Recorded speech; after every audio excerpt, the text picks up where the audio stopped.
Tired of dealing with annoying flies, fruit flies, and gnats in your home? The Zevo Flying Insect Trap is your ultimate solution. Don't wait. Check out the link in the video description now to get your Zevo Flying Insect Trap on Amazon and enjoy a bug-free home today. During one of the most harrowing scenes from her much-watched Amazon Prime documentary, Celine Dion is seen in the throes of a terrifying seizure. Her body is rigid, racked by painful spasms caused by stiff person syndrome, a rare and chronic neurological disorder. That beautiful voice, familiar to millions throughout the world, is heard wailing in despair.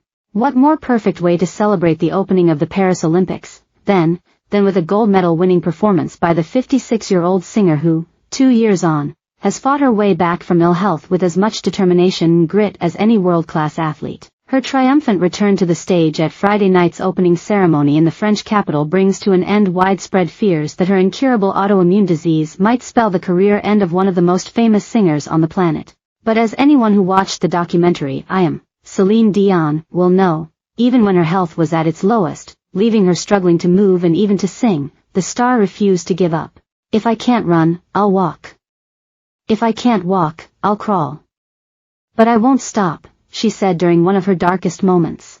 Over the past few months, hell-bent on making her comeback, Dion has been undergoing daily physical and vocal therapy, battling against an incredibly rare condition which was first diagnosed in 1956 and affects only 1 in a million people. As recently as April, she told French Vogue that she didn't know when she would return to the stage, but added, "There's one thing that will never stop, and that's the will. It's the passion. It's the dream. It's the determination." Such words which will no doubt chime with the hundreds of elite athletes from around the globe who are poised to chase down medals in the fortnight ahead. The Olympic motto, Sidious, Altius, Fortius, faster, higher, stronger, might even have been written for the Canadian star who has battled miscarriage, infertility, IVF and bereavement as well as ill health. No wonder the French were so desperate to have her in Paris on Friday night, dressed in Dior, belting out the iconic Gallic song La Vie en Rose, in a voice millions of fans feared they would never hear again. Who better to embody the Olympic spirit and light up the greatest sporting event in the world? Dion's starring role at the opening ceremony was kept under wraps until the last minute. Even after she was spotted in Paris earlier this week, President Macron refused to reveal if she would be performing during an interview with the TV channel France 2. Apparently she has arrived in Paris. "It's great," he teased.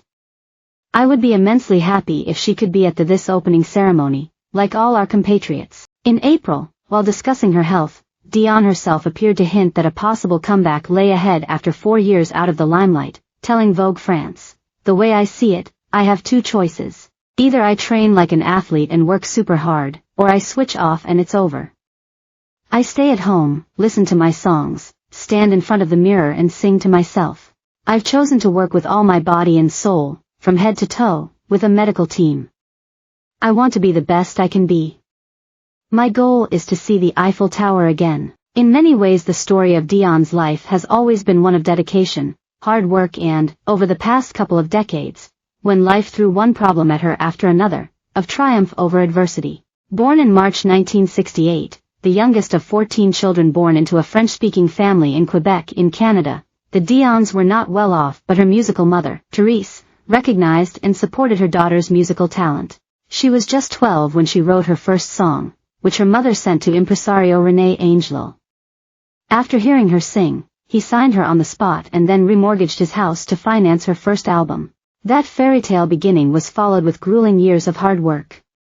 Her first Canadian TV performance in 1981 was followed by first prize at the 1982 Yamaha World Popular Song Festival in Tokyo.